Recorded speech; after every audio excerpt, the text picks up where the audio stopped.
영상으로 함께 예배하시는 모든 성도님들과 가정 가운데 하나님 평강이 함께 하시길 축복합니다. 우리 함께 말씀 보겠습니다. 출애굽기 29장 45절 46절 말씀입니다. 출애굽기 29장 45절 46절 말씀 우리 함께 읽겠습니다. 내가 이스라엘 자손 중에 거하여 그들의 하나님이 되리니 그들은 내가 그들의 하나님 여호와로서 그들 중에 거하려고 그들을 애굽 땅에서 인도하여 낸 줄을 알리라. 나는 그들의 하나님 여호와니라. 아멘.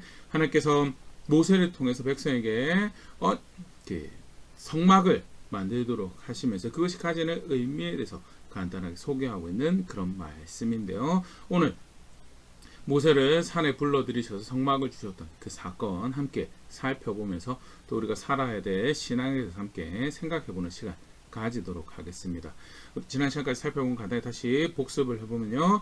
이스라엘 백성들이 이집트에서 노예되고 종된 자리에서 억압 가운데 박해 가운데 있었죠. 단순히 그 현재적 문제뿐만 아니라 말살하려고 하는 그 민족을 말살하려고 하는 그런 방향성 가운데 미래에 어떤 소망도 없는 그런 상황 가운데서 하나님께서 약속을 기억하시고 그 백성들을 놀라운 방법으로 건져내십니다. 건져내셔서 인도에 간 곳이 시내산이죠. 시내산에서 건져내셨기 때문에 마땅히 백성에 대해서 권리를 가지고 계실 것 같은 그분이 다시금 너희가 내 말을 듣고 내 언약을 존중해 내 백성이 될래라고 초청을 하시죠. 백성들이 우리가 그렇게 하겠습니다 라고 할 때 언약의 당사자들이 시내산에서 만나게 됩니다. 만나고 나서 그 언약의 기본적인 내용들을 모세를 통해서 알려주시죠. 가장 기초적인 내용 10계명 우리가 함께 살펴봤었는데요. 너는 나 외에는 다른 신들을 내게 두지 말라. 하나님 한 분만 섬기는 것이다. 그렇게 하나님 한 분 섬길 때 우상을 만들지 말라. 임의로 하나님 섬기는 것이 아니고 말씀대로 하나님을 알고 말씀대로 하나님 섬기는 것이다. 세 번째, 그의 이름을 망령되게 일컫지 말라. 입술로도 그의 이름을 모욕하거나 그를 멸시하지 않는 것이지만 무엇보다도 그의 이름으로 일컬어지는 백성이 그 이름에 걸맞게 살아가는 것이 그들이 살아가는 방식이고 그게 하나님 사랑하는 것이다. 세 번째 그렇게 가르치시고 네 번째는 안식일을 기억하여 거룩하게 지키라. 현재 주신 안식을 기념하고 기억하고 감사하며 내일부터 살아가며 바라야 될 안식 또한 그가 주실 안식에 대해서 기대함으로 그래서 하나님의 은혜를 바라고 살아가는 그가 진정 복의 근원이 되시고 생명의 근원이 되시는 것이 그게 그렇게 여기고 살아가는 것이 하나님을 존중하는 것이고 그게 하나님 사랑하는 것이고 하나님 백성이 살아가는 모습이다. 네 가지 계명으로 규정하시고 그 가운데 실제로 그렇게 하나님 백성 사랑하고 살아갈 때 부모를 공경하는 것으로 하나님께서 허락하신 권위와 질서를 존중하는 것으로 하나님 백성들에게 살아가는 것이고 그 가운데 하나님께서 사람을 하나님 형상으로 대하셨듯 살인하지 말라는 명령을 규정하시죠. 너도 하나님께서 그들을 하나님 형상으로 대한 것처럼 너도 그들을 하나님 형상으로 대하라라는 것이 여섯 번째 계명. 간음하지 말라라는 것 우리가 그렇게 함께 살펴봤죠. 결혼을 존중하라는 자신의 순결을 지킬 뿐만 아니라 다른 사람의 순결도 지키고 단순히 어떤 성적인 개념뿐만 아니라 관계 가운데 가장 기본적인 관계 가운데 하나님께서 만드신 질서들을 존중하고 살아가는 것 결혼을 귀히 여기는 그런 모습을 규정하신 것 일곱 번째 계명. 다음에 도둑질하지 말라라는 것 단순히 훔치지 말라는 말씀이 아니었던 정황에 대해서 우리 함께 살펴봤었죠. 하나님 백성으로 살아야 돼 하나님 형상으로 살아야 될 모습이 있습니다. 그 말씀에 순종하여 선함을 의로움을 살아가게 된 자리에서 실제로 선함을 의로움을 살아가며 자신에게 맡겨주신 것도 도둑질하지 않고 다른 사람에게 맡겨준 것도 도둑질하지 않고 오히려 그 맡겨진 것들이 목적대로 사용되어질수록 살아가라라는 것 거짓 증거하지 말라는 것 입술로 거짓말을 할 뿐만 아니라 삶에서 거짓을 제하고 진리이신 하나님의 백성처럼 항상 그 진리를 쫓아서 진실한 삶을 살아가고 마지막으로 탐내지 말라라는 것 탐내지 않는다라는 것은 궁극적으로는 하나님을 신뢰하는 것을 의미하는 것. 내가 묵시의 욕심을 가지 않고 자족하고 만족합니다. 아니 스스로가 위대하기 때문에 내가 참고 견딜 수 있습니다. 아니고 하나님을 신뢰하기 때문에 그가 길이 되시고 그가 생명이 되시기 때문에 그를 신뢰해서 그가 주신 은혜 안에서 만족하고 그 질서에 대해 충실하고 책임진 자리를 지켜가며 그것이 살아가는 걸음의 선택이 되고 방향이 되는 실제적인 삶을 살아. 그게 하나님 사랑하고 이웃 사랑하는 모습이고 간단 기본적으로 규정하는 법의 모판이 되는 말씀이죠. 뿐만 아니라 21장부터 23장 말씀을 주시고 난 다음에 24장에 이르러서 언약식을 이런 말씀을 따르고 그렇게 언약을 존중해서 내 백성이 될래라고 초청을 하시고 24장에서 언약식을 체결하죠. 언약식을 체결하고 난 후에 출애굽기 24장 16절부터입니다. 오늘 이제 우리 살펴볼 내용인데요.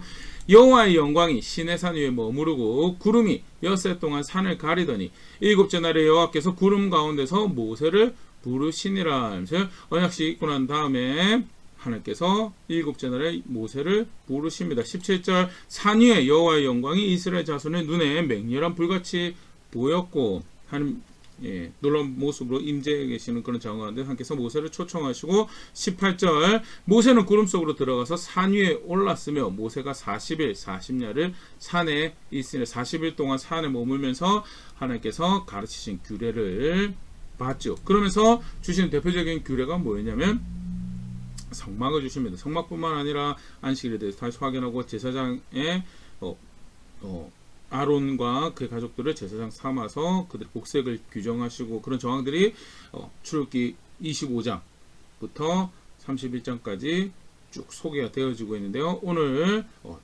그 중에 이 성막과 관련해서 좀 더 집중해서 살펴보려고 하는데요. 모세가 그렇게 산에 올라갔을 때 성막을 하나님께서 이렇게 만들어라고 가르치십니다. 출애굽기 25장 16절 가장 먼저 이런 모양으로 만들어라라고 할 때 주셨던 규정이 언약궤를 만드는 건데요. 출애굽기 25장 16절 내가 너에게 줄 증거판을 궤 속에 둘치며 증거판을 하나님의 말씀을 기록한 돌판 두 개를 둘 궤를 만들죠. 그리고 22절에 그 뚜껑에 속죄소라는 것을 만들게 됩니다. 거기서 내가 너와 만나고 속죄소 위 곧 증거궤 위에 있는 두 그룹 사이에서 내가 이스라엘 자손을 위하여 너에게 명령할 모든 일을 너에게 이르리라 하면서요. 뚜껑에 속죄소가 이제 한국말 번역으로 속죄소라고 되어 있는데 영어식 번역으로는 멀시 시시라고 하나님께서 임재하는 자리죠. 임재하셔서 자비를 드러내시는 그런 자리에서 영어식 명칭은 멀시 시시라고 그렇게 표현이 되었는데요. 거기서 만나셔서 임재하시고 모세에게 가르치시고 하는 그런 상징적인 의미의 언약궤는 그래서 하나님 임재를 상징하는 아주 대표적인 기물이고 그 안에는 나중에 이제 법을 기록한 돌판이 담겨지고 다음에 만나랑 그 아론의 쌍난 지팡이가 들어가 있다라고 이제 성경적으로 확인을 할 수 있는데요. 그런 언약궤가 성막의 기물로 맨 처음에 만들 것을 명령하십니다. 구조를 간단하게 보면요. 왼쪽에 보면 지성소라는 자그만 방이 보이죠. 그 안에 법궤, 언약궤죠. 이제 법궤가 만들어지는 것이 명령이 되어집니다. 그 다음에 25장에 기록되어 있는 것이 여기 그림에 보면 떡상이라고 해요. 진설상이라고 만들어진 상을 만들 것을 명령을 하시는데 출애굽기 25장 23절 말씀입니다.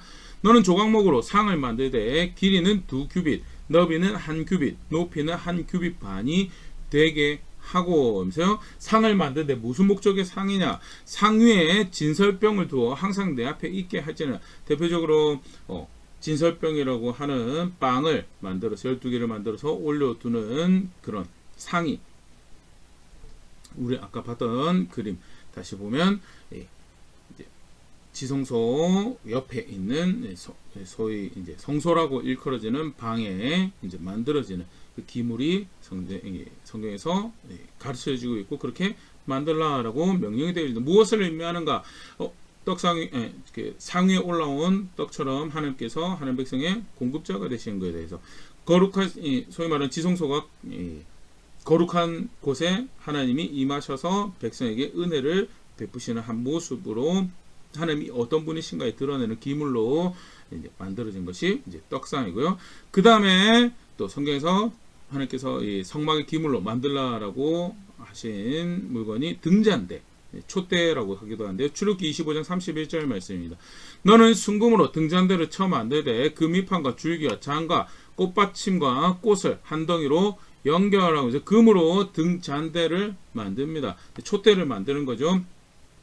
살구꽃의 형상을 담아서 꽃, 줄기, 꽃받침 이렇게 그 형상을 담아서 마치 한 나무 모양으로 만드는데 하나만 촛불 하나만 켜는 것이 아니고요. 37절에 보면 등잔 7을 만들어 그 위에 두어 앞을 비추게 하며 촛대가 이제 초를 7개를 올려놓을 수 있는 불을 7개를 켤 수 있는 등잔대가 만들어지죠. 그래서 이 등잔대는 무엇을 상징하는가라고 할 때 어둠을 밝히는 빛이신 하나님을 기본적으로 상징한다라고, 그리고 그렇게 온 세계를 비추시고 감찰하시는 하나님. 후에 그래서 이 등잔대로 많이 비유되어서 표현되는 것이 하나님 명예의 사역이 비유되어서 표현하는 정도, 이제 등잔대 그런 상징성을 가지고 있어서 그렇게 비유되어서 표현되어지고요. 아울러서 또 세상을 그렇게 비추는, 거기서 파생되어서 하나님 통치를 상징하는, 그래서 법의 상징으로도 사용되어지는 게 이제 등잔대로 그렇게 알려져 있습니다. 그래서 세상의 어둠을 밝히시고 그렇게 감찰하시고 통치하시는 하나님의 성품을, 하나님의 모습을 연상시키는 기물로 성전 안에 두어지는 것이 등잔대다라는 것. 그리고 나서 만들라고 명하시는 것이 이제 휘장이 되죠. 휘장이란 것은 성소와 지성소를 구분하는 그런 커튼으로 더 거룩한 장소와 그의 덜 거룩한 장소를 구분하는 용도로 만들어지는 커튼입니다. 출애굽기 26장 31절 말씀인데요. 너는 청색, 자색, 홍색 실과 가늘게 꼰 배실로 짜서 휘장을 만들고 그 위에 그룹들을 정교하게 수놓아서, 그룹이라고 일컬어지는 천사가 수놓아지는 휘장을 만들고요. 그 사용되어지는 용도는 33절 그 휘장을 갈고리 아래 늘어뜨린 후에 증거궤를 그 휘장 안에 들여놓으라. 그 휘장이 너희를 위하여 성소와 지성소를 구분하리라면서 더 거룩한 장소, 그래서 하나님 임재를 상징하는 언약궤가 놓여지는, 증거궤가 놓여지는 지성소가 있고 휘장으로 그것을 가리고, 그리고 성소라는 것이 만들어지는 정황을 보일 수 있고요. 그래서 휘장이라는 것이 만들어지도록 명령이 되었고요. 그리고 나서 하나님께서 무엇을 만들라라고 명령을 하시냐면 번제단을, 이제 사실 더 세세한 내용들이 있지만 아침 오전에 시간 관계상 사실 이제 성막의 기초가 된 벽, 그것을 잇는 띠, 이런 것도 이제 말씀으로 가르치시고요. 그 다음에 뜰에 대해서도, 뜰을 어떻게 규정할 것, 사이즈나 세마포로 이렇게 만들어지는 정황들도 가르쳐지고 있고, 그러고 나서 오늘 같이 살펴볼 건요, 번제단에 대해서 또 만들 것을 가르칩니다. 지금 우리가 그림에서 보는 것처럼요, 동쪽에서 성막들 문에서 들어와서 이제 서쪽으로 진행하면서 지성소까지 나아가게 되는 것이 이제 더 거룩한 장소로 나아가는 모습이고, 일반적으로 백성들이 하나님께 나올 때 그런 사람들이 그렇게 그런 순서로 이 거룩함에 어프로치할 수 있도록, 나아갈 수 있도록 그런 구조로 되어 있는데요. 동쪽에서 진행해서 올 때 가장 먼저 만나는 기물인 번제단을 이제 만들 것을 하나님께서 명령하십니다. 출애굽기 27장 1절 말씀입니다. 너는 조각목으로 길이가 5규빗, 너비가 5규빗의 제단을 만들되 네모 반듯하게 하며 높이는 3규빗으로 하고 그 네 모퉁이 위에 뿔을 만들되 그 뿔이 그것에 이어지게 하고 그 제단을 노수로 싸고, 모퉁이에 뿔이 달린 제단이 만들어질 것에 대해서 명령하신 정황 우리 간단하게 살펴봤고요.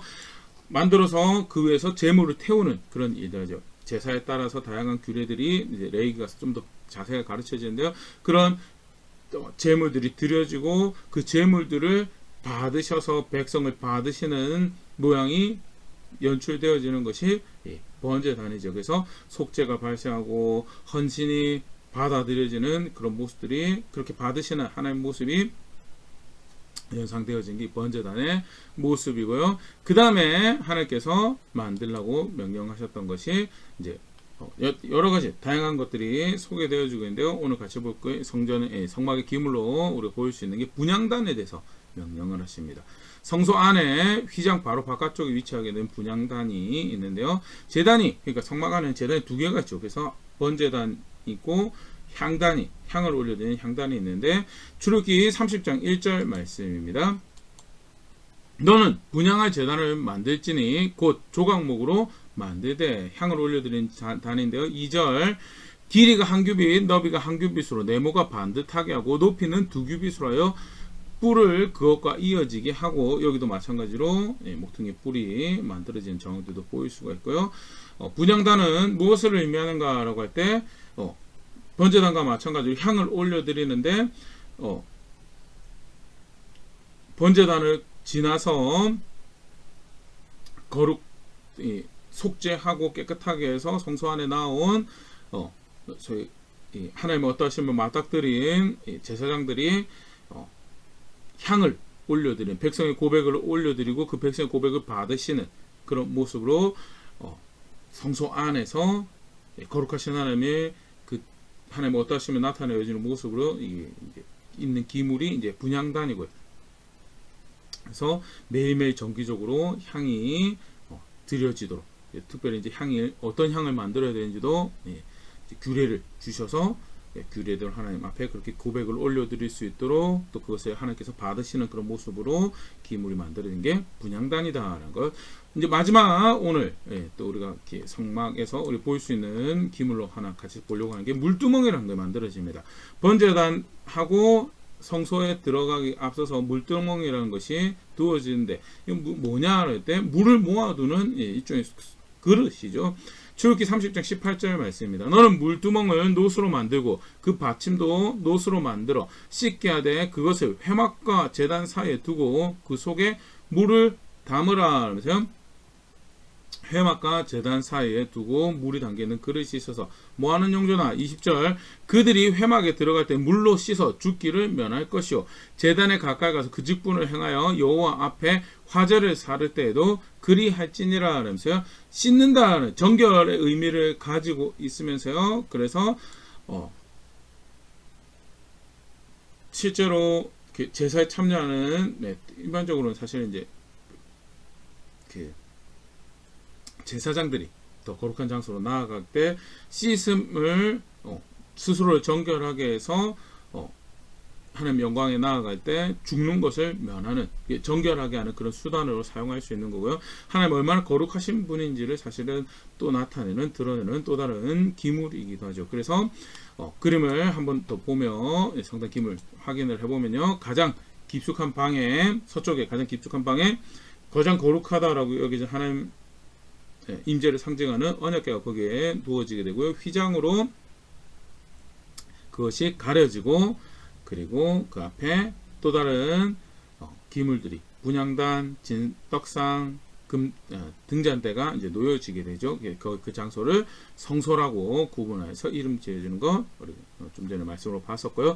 그러고 나서 이제 바깥들이죠. 성막 바깥들입니다. 성막들의 물두멍과 번제단이 놓여져서요, 이렇게 성막이 구성되더라라는 것 간단하게 우리가 살펴봤는데요. 그러면 이 성막이 무엇을 의미하는가라고 하는 부분을 조금 더 오늘 같이 생각을 해보면요, 여러 가지 방법을 우리가 살펴볼 수 있겠지만요, 성막을 일컬을 때 다양한 이름으로 일컬어지더라라는 것, 그 이름 자체 하나하나가 의미가 있더라라는 그런 선에서 함께 살펴보려고 하는데요. 먼저 장막이라는 이름으로 이 성막이 불려집니다. 출애굽기 25장 9절 무릇 내가 너에게 보이는 모양대로 장막을 짓고 기구들도 그 모양을 따라 지을지니라 하면서, 장막이라는 이름으로 이 성막을 지칭하는 상황을 볼 수 있는데, 그럼 이 장막은 무엇을 의미하는가라고 할 때 임하시는 장소, 거하는 장소라는 의미에서, 하나님께서 거하시는 장소다라는 의미에서 사용되어지는 이 이름이 장막이라는 이름이죠. 레위기 26장 11절 12절 성막의 의미, 그런 의미를 잘 보여주는 말씀인데요.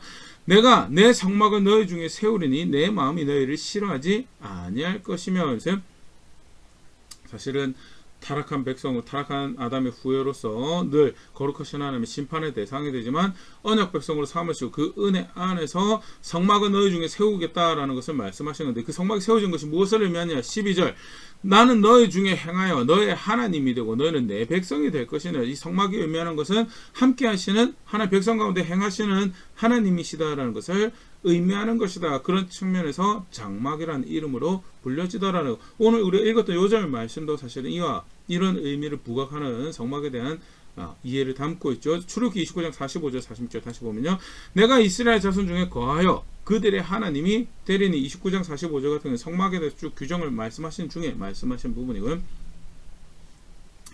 그들 중에 거하여 그들의 하나님이 되고 46절 그들은 내가 그들의 하나님 여호와로서 그들 중에 거하려고 그들을 애굽 땅에서 인도하여 낸 줄 알리라. 나는 그들의 하나님 여호와니라. 하면서 성막이 가지는 첫 번째 의미는요, 하나님께서 백성 가운데 거하신다는 백성과 함께 하시는 하나님이시다라는 것을 의미하는 것이, 상징하는 것이 성막이더라라는 것. 그러면 또 다른 이름으로 어떻게 성막이 불려지느냐라고 할 때 회막이라는 이름으로 불려집니다.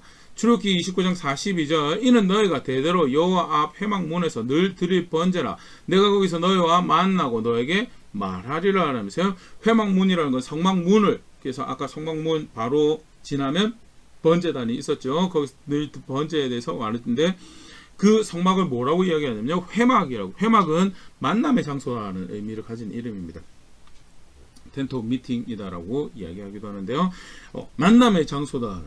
하나님, 단순히 백성 가운데 거할 뿐만 아니라 백성을 만나시는 하나님인 거예요. 대표적인 하나님 백성이 하나님 만나는 모습이 예배죠. 출애굽기 29장 43절 내가 거기서 이스라엘 자손을 만나리니 내 영광으로 말미암아 회막이 거룩하게 될지라. 하면서 번제를, 제사를, 제물을, 특히 번제 같은 경우는 자원에서 드린 제물로 나중에 레위기에서 가르치고 있는데요. 내가 하나님께 이렇게 나의 감사의 마음을, 나의 헌신의 마음을, 나의 충성의 마음을 표하기 원합니다라고 제물을 가져와서 거기서 제사를 하게 되면 그것이 무엇을 의미하냐? 좀 전에 출애굽기 29장 43절에 봤죠. 만난다라고. 하나님이 하나님 백성과 만나고 백성이 하나님 앞에 나아가는 그런 장소가 된다. 그런 측면에서 회막이라는 이름으로 불려지더라는 것. 단순히 거기서 함께 할 뿐만 아니라 백성을 만나시더라. 신명기 16장 2절 말씀입니다. 여호와께서 자기의 이름을 두시려고 택하신 곳에서 소와 양으로 내 하나님 여호와께 유월절 제사를 드리되, 이름을 두시려고 택하신 장소가 성막을 의미하는 거죠. 그리고 거기서 여호와 하나님께 제사를 드린다라는 것, 만남이 있다라는 것, 그렇게 하나님 앞에 설 수 있는 장소가 된다라는 것. 그래서 그런 측면에서 회막이라고 불려지더라라는 것. 그걸 또 어떤 식으로 성경에서 표현하고 있냐? 신명기 16장 16절 같은 게 너의 가운데 모든 남자는 1년에 3번 곧 무교절과 칠칠절과 초막절에 너의 하나님 여호와께서 택하신 곳에서 여호와를 배웁되 빈손으로 배웁지 말고. 택하신 곳은 성막을 이야기하는 거죠. 그런데 성막에 나오는, 절기로 성막에 나오는 이스라엘 백성들의 그 모습을 뭐라고 이야기하면 여호와를 배웁는 거다라고. 만남이 발생을 하는 장소다. 그래서 그런 의미에서 회막이고, 우리가 살펴보고 있으면 단순히 백성 가운데 거하신 경우 백성을 만나신다라는 것, 예배의 장소도 되지만요, 실제로 또 어떤 의미를 가지게 되냐면 이 성막을 고스란히 그 의미를 담는 영구적인 건물로 만들어졌던 게 성전이죠. 그 성전에 대해서 솔로몬이 이야기하면서 뭘 이야기를 하냐면 역대하 6장 20절 말씀입니다. 주께서 전에 말씀하시기를 내 이름을 거기 두리라 하신 곳 이 성전을 향하여 주의 눈이 주야로 보시오며 종이 이곳을 향하여 비는 기도를 들으시옵소서. 기도를 듣는, 그 성전을 향해서 백성들이 기도할 때 듣는 그 기도는 회개의 기도도 있고 헌신의 기도도 있고 구원을 요청하는 간구도, 다양한 모습으로, 사실 굉장히 다양한 모습의 기도를 역대 6장에서 20절 전후로 이 솔로몬이 쭉 묘사하고 있는데, 이 성전을 향할 때 그렇게 백성을 만나 주세요라고 하는 청원을 하게 되고, 하나님께서 내가 이 장소를 그렇게 여기겠노라라는 것은 그 앞서서 동일한 기능이었던 성막이 그런 기능을 하나였던 거예요. 그렇게 하나님이 하나님 백성하고 만나는 거예요. 그들 가운데 있어서 그들의 기도를 들으시고 그들을 예배 가운데 만나시고 했던 그것을 상징하고 의미하는 것이, 하나님은 그런 하나님 되신다는 것을 의미하는 것이 회막이다라는 거예요. 성막은 그런 의미로 주어졌고요. 그래서 거기 거하시고 백성 거기서 만나시고 그렇게 백성 이쪽 동행하는 거죠. 교제하고 동행하는 그런 모습들로 상징적으로 드러나는 것이 성막이고요. 또 하나 성막을 지칭하는 표현이요, 증거막이라는 표현이 사용되어집니다. 출애굽기 38장 21절 말씀인데요. 성막 곧 증거막을 위하여 레위 사람이 쓴 재료의 물목은 제사장 아론의 아들 이다말이 모세의 명령대로 계산하였습니다. 여기 성막을 지칭하면서 증거막이라는 표현이 사용되어지는데요. Tent of Testimony, Tabernacle of Testimony라는 이름으로 사용되어지는, 쉽게 말해서 증언이 있는 증언이 있는, 가르침이 있는 장소다. 실제로 아까 우리 언약궤를 살펴보면서 우리 봤던 말씀, 출애굽기 25장 22절, 거기서 내가 너와 만나고 속죄소 위에 곧 증거궤 위에 있는 두 그룹 사이에서 내가 이스라엘 자손을 위하여 너에게 명령할 모든 일을 너에게 이르리라 하면서 하나님 말씀이 단순히 거하고 만날 뿐만 아니라 백성에게 지침이 되고 인도하시는 하나님 말씀이 있는 장소가 어디냐? 그게 성막이고, 성막이 의미하는 바는요, 그래서 하나님께서 백성을 인도하시고 가르치시는 그런 모습. 배움이 장소가 되는 것이 성막이고요. 그런 사실을 더 두드러지게 확인하는 것이 언약궤라는 것이, 그 하나님 법이 기록된 돌판이 그 있는 장소다라는 것도 되지만요, 그 돌판에 기록된 법을 누구에게 맡기시느냐 하면 제사장들에게 맡기시죠. 제사장이란 존재가 단순히 제사만 열심히 드릴 뿐만 아니라 법을 세우고 기준을 세우는 존재였다라는 것을 말라기 2장 7절에서 굉장히 확실하게 이렇게 가르치시고 계신데요.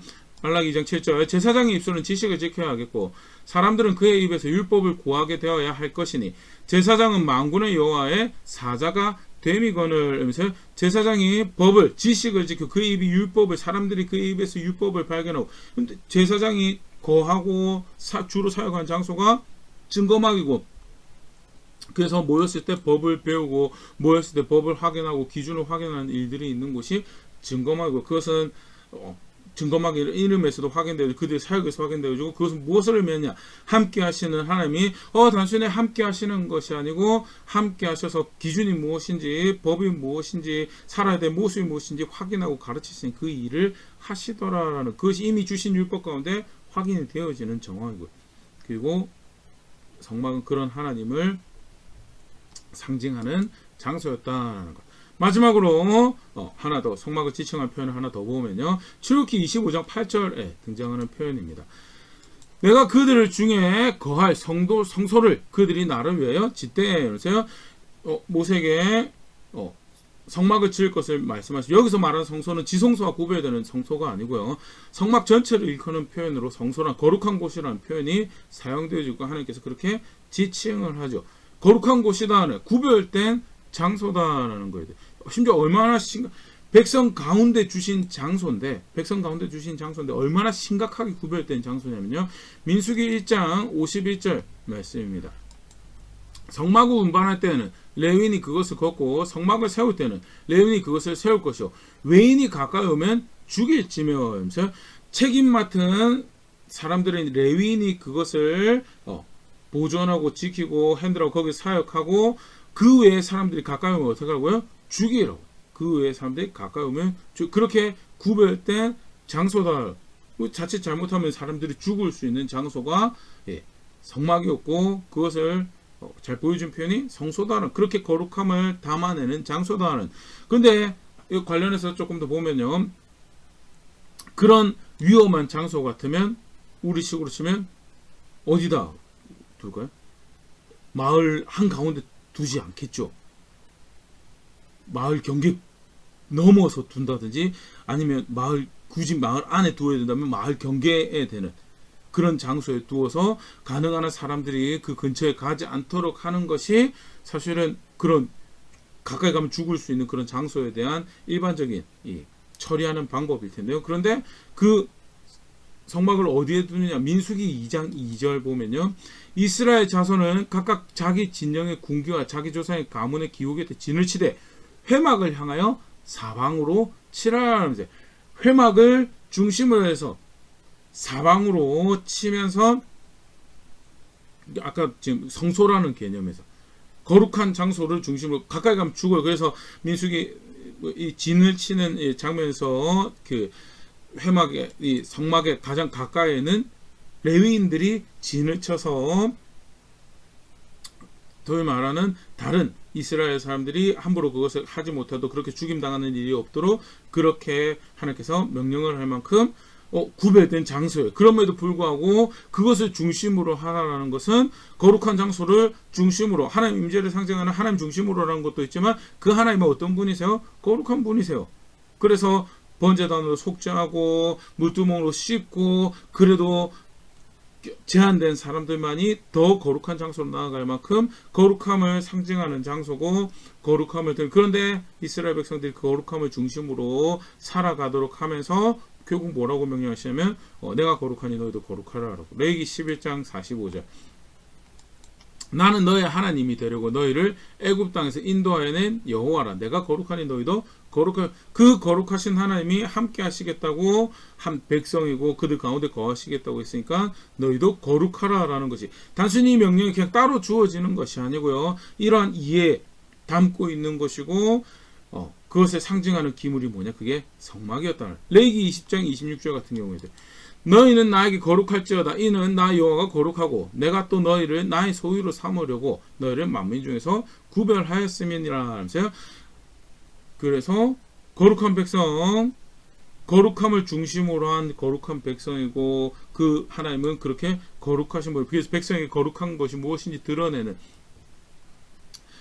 늘 경각심 가지면서 마을 한 중간에 있는 게 쉽게 우리 식으로 마을 한 중간에 있는 게 성소라고 일컬어지는 거룩한 장소고 굉장히 오늘 우리가 기물을 살펴볼 때 자세하게 안 살펴봐서 그런데 이 전체 성막의 담을 세마포로 골격을 세우고 세마포로 이렇게 세우도록 명령을 한 정황이 성경에 기록이 되어 있는데요.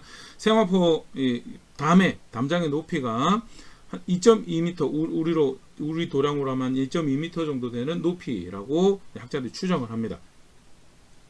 2.2m는 일반적으로 사람 키를 넘어가죠. 그러니까 쉽게 말해서 그 장소는 그렇게 구별된 장소예요. 우리가 일반적으로 살아가는 그게 아니고 그렇게 높은 담으로 2.2m나 되는 담으로 구별된 장소예요. 근데 그게 마을 한 중간에 있어요. 2.2m면 사실은 가까이에서는 안 보이지만 또 조금 떨어지면 이 텐트 저 텐트에서 살짝 이렇게 묻힐 것 같은데 사실은 2.2m 되는 담은 그 안에 있는 성소와 지성소를 이렇게 커버하고 있는 그 장소의 높이보다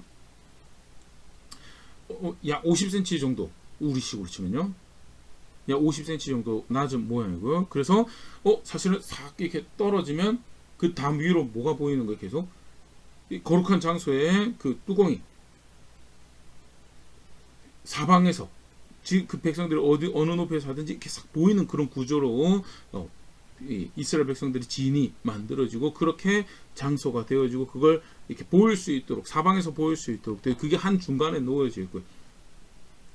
그러니까 이스라엘 백성들은 그 거룩한 장소를 중심으로 살아가면서 거룩한 장소가 계속 눈에 띄는 그런 삶을 살아가는 거예요. 다르게 표현하면 그 거룩하신 하나님이 그들 가운데 거하는데 그 살아가는 일거수일투족 그래서 거룩함으로 구성되지 않는 이상은 거기서 살아가기가 힘든 그런 것들을 드러내고 상징적으로 보여주는 이 기물이 뭐냐 그게 성소라고 일컬어지는 성막이고요. 성막은 그걸 나타내고 보여주고 하나님 얼마나 거룩하신지를 보여주는 그런 상징적인 의미로 그게 그 한가운데 있다라는 그걸 보여주는 상징이었다.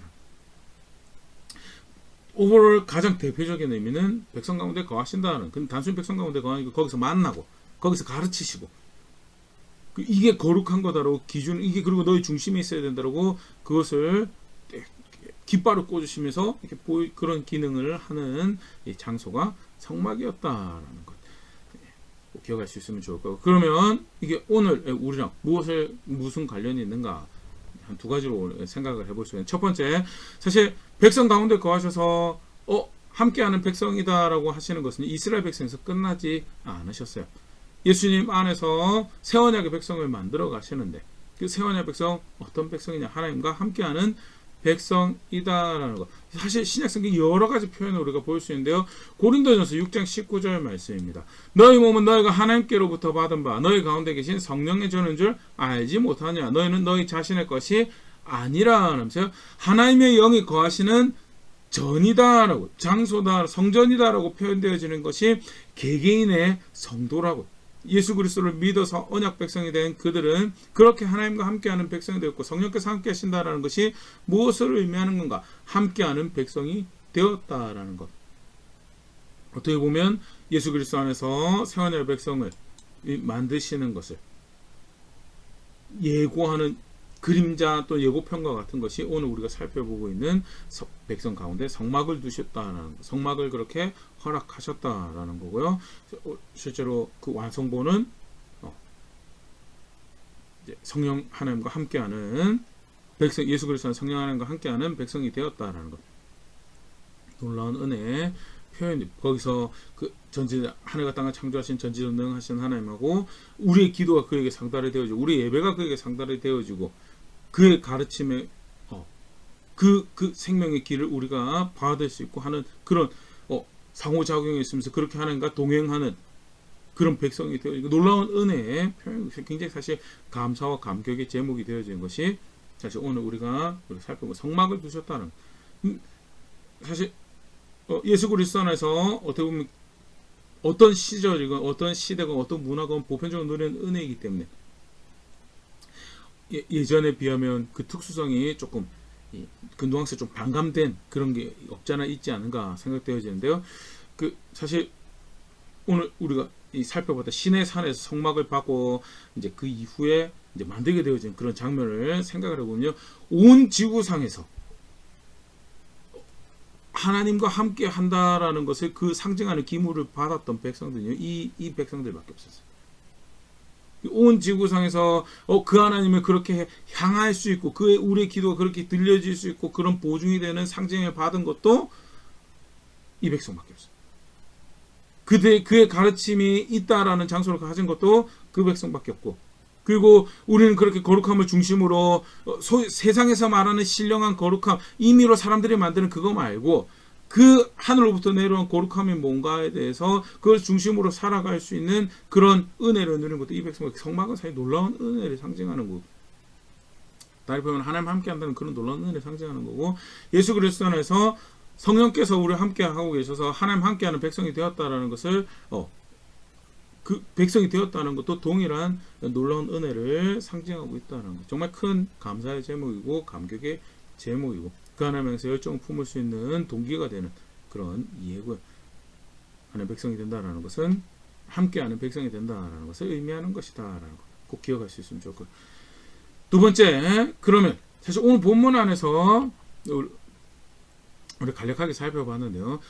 실제로 하나님께서 그렇게 말씀하시고 난 다음에 하나님께서 말씀하신 대로 임재, 소위 말하는 백성 가운데 거하시고 자신의 영광을 그 가운데 두시고 이름을 두시는 그 일이 펼쳐지는 가장 중요한 모습으로, 실제로 그래서 그 하나님과 함께하는 기초가 뭔가 라고 할 때 우리가 눈여겨볼 수 있는 표현이 뭐냐면 출애굽기 25장 40절 말씀입니다.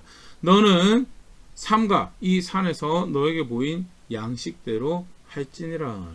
말씀대로 만들어진 곳에 하나님께서 거기 함께 하시는 거죠. 실제로 그래서 그렇게 말씀대로 만들어진 정황이 출애굽기 40장 16절에 이렇게 표현됩니다. 모세가 그같이 행하되 곧 여호와께서 자기에게 명령하신 대로 다 행하였더라. 명령하신 대로 만들어지고 나니까 어떻게 되냐면 하나님께서 거기 임하시고 이렇게 봉헌식 날, 실제로 내가 말한 대로 그렇게 되었기 때문에 내가 거기 임한다라는 것을 실제로 제사장들이 들어가서 사역을 할 수 없을 만큼 이렇게 진량감으로 거기 임하시는 사건으로 확인을 하시는 정황이 펼쳐지고, 함께하는 기초가 뭐냐? 말씀대로 되어진 거고, 좀 더 문맥 안에서 우리가 그런 걸 더 찾아볼 수 있는데, 실제로 함께하는 은혜는 이스라엘 백성들에게 주어졌는데 단순히 건져내고 바로 그 사건이 나온 게 아니죠. 우리 지난주 살펴봤던 사건이 사실은 오늘 사건을 이해하는 키가 되죠. 언약이 체결되었다는, 그냥 단순히 이스라엘 백성 그래 내가 사랑하니까 내가 너희 가운데 그렇게 된 게 아니죠.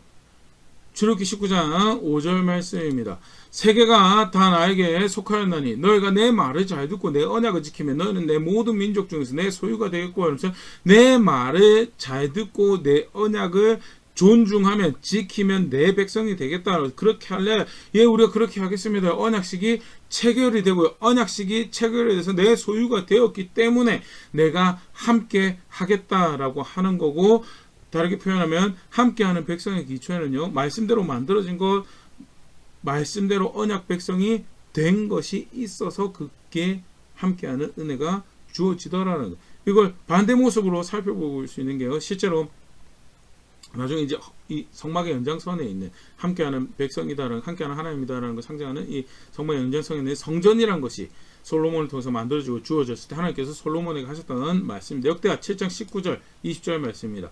그러나 너희가 만일 돌아서서 내가 너희 앞에 둔 내 율례와 명령을 버리고 가서 다른 신을 섬겨 그들을 경배하면, 율례와 명령을 버린 건 뭐예요? 언약을 배신하는 거죠. 언약을 등지는 거죠. 그런 행동을 하면 20절 내가 너에게 준 땅에서 그 뿌리를 뽑아내고 내 이름을 위하여 거룩하게 한 이 성전을 내 앞에서 버려 모든 민족 중에서 속담거리와 이야기거리가 되게 하리라. 언약을 포기하면 뭐 버리시겠다고요? 성전을 버리겠다. 이 함께 하겠다라는 이 상징이 의미가 있는 거예요, 없는 거예요? 의미가 없는 거예요. 성막은 무엇을 기초로, 함께 하신다는 은혜는 무엇을 기초로 주신 건가? 언약을 기초로 주신 거고요. 그래서 다르게 표현하면요, 나는 하나님 언약 백성이고 하나님하고 그렇게 함께 하길 원해라고 이야기할 때 실제로 함께 하는 방법이 뭐냐? 열심히 제사를 가지고 천천히 기름 만만에 제사를 가지고 가지고 드리면 그러면 하나님께서 함께 해주시겠지. 아니, 그거는 망고 세속적인 종교적 심리고. 왜 성막이 주어지고 왜 성전이 주어졌는가? 언약 백성이기 때문에 언약 백성이 된다는 건 뭐예요?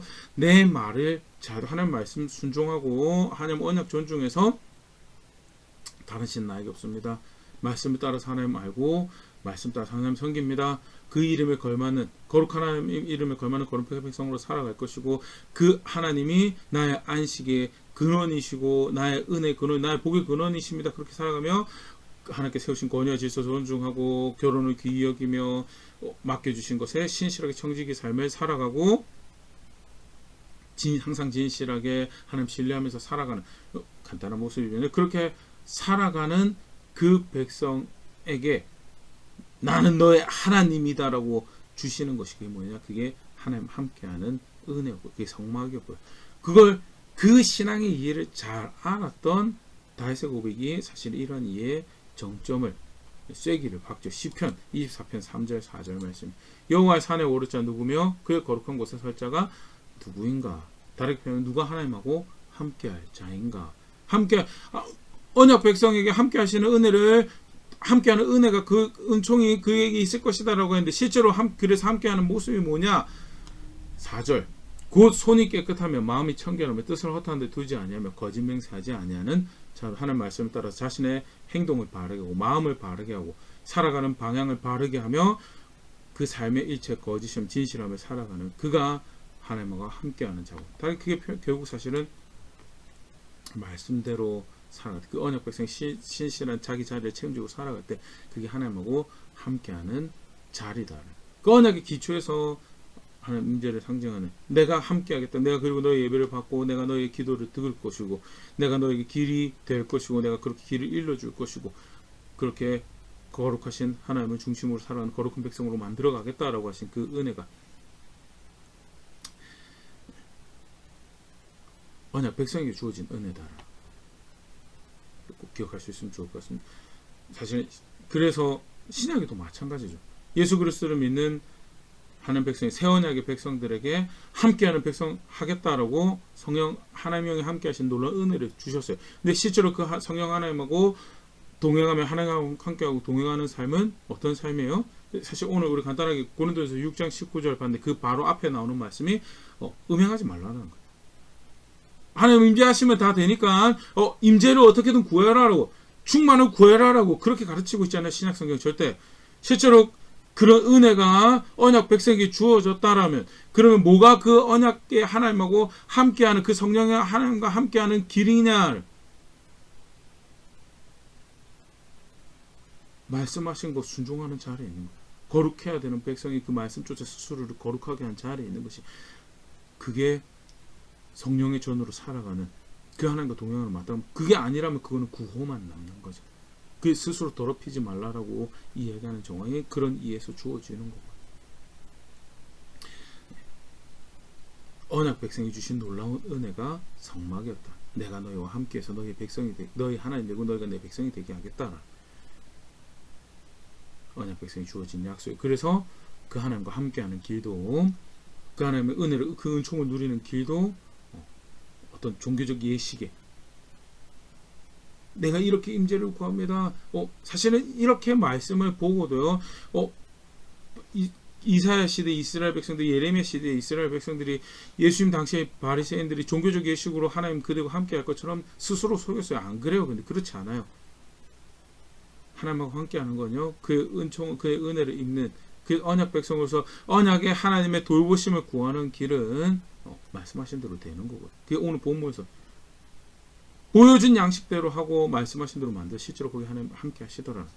더 큰 그림 안에서는 언약 백성이 자기 자리를 지킬 때 성막에는 함께 하시는 하나님이다라는 은혜가 그 언약 백성이 주어지고, 그 언약 백성의 정체성은 하나님하고 함께하는 백성입니다라는 것. 동전의 양면과도 같은 거죠. 함께하기 원합니다라고 한다면 언약에 충실합니다. 언약에 충실하면 하나님과 함께하는 백성이 됩니다. 그런 신앙의 이해를 다시 한 번 더 분명히 확인하고 있는 말씀, 오늘 우리가 함께 살펴본 말씀인데요. 함께하는 은혜가 주어진다라고 하는 것, 놀라운 은혜죠. 특히 예수 그리스도 안에서 자격 없는 자들에게 그 거룩하신 하나님이 함께하는 성령의 전이, 하나님의 영의 전이 된다라고 하신 약속들, 너무 놀라운 은혜인데 실제로 나는 어떻게 그 언약 백성으로 살아가며 그와 동행하는, 실제로 그의 인도하심 따라 그와 동행하는 자리에 있었던가. 그가 주시는 은혜는 필요한데 전혀 성경이 이어하는 다른 함께하는 길들을 쫓고 추구하고 있었다면요, 정직하게 말씀하고 다시 한번 돌아볼 수 있으면 좋을 것 같고요. 예수 그리스도를 구원의 주로 믿는, 그래서 내 길이 아니라 돌이켜서 그의 길을 따른다라고 하는 자들에게 하나님께서 주신 은혜가 성령이 함께하는 은혜입니다. 우리의 길은 잘못되었습니다. 그래서 그의 말씀을 존중해서, 그의 언약을 존중해서 그의 백성으로 살아갈 것입니다. 백성이 주어졌던 은혜가 내가 너와 함께할게라는 성막이었다는 사실이, 내가 살아가야 될 길이, 내가 주의 백성으로 그와 함께하는 그 은혜를, 그의 생명을, 그의 복을, 그의 약속하신 영혼을 바라는 삶을 살아간다 할 때 저의 걸음의 길이 되어주고 제가 선택하는 중요한 기준, 이해의 기준이 되어지는 실제적인 걸음들 만들어가는 자리에 있는 제가 될 수 있으면 좋을 것 같고요. 그렇게 함께 성숙해져가는 우리 교회 될 수 있으면 좋을 것 같습니다.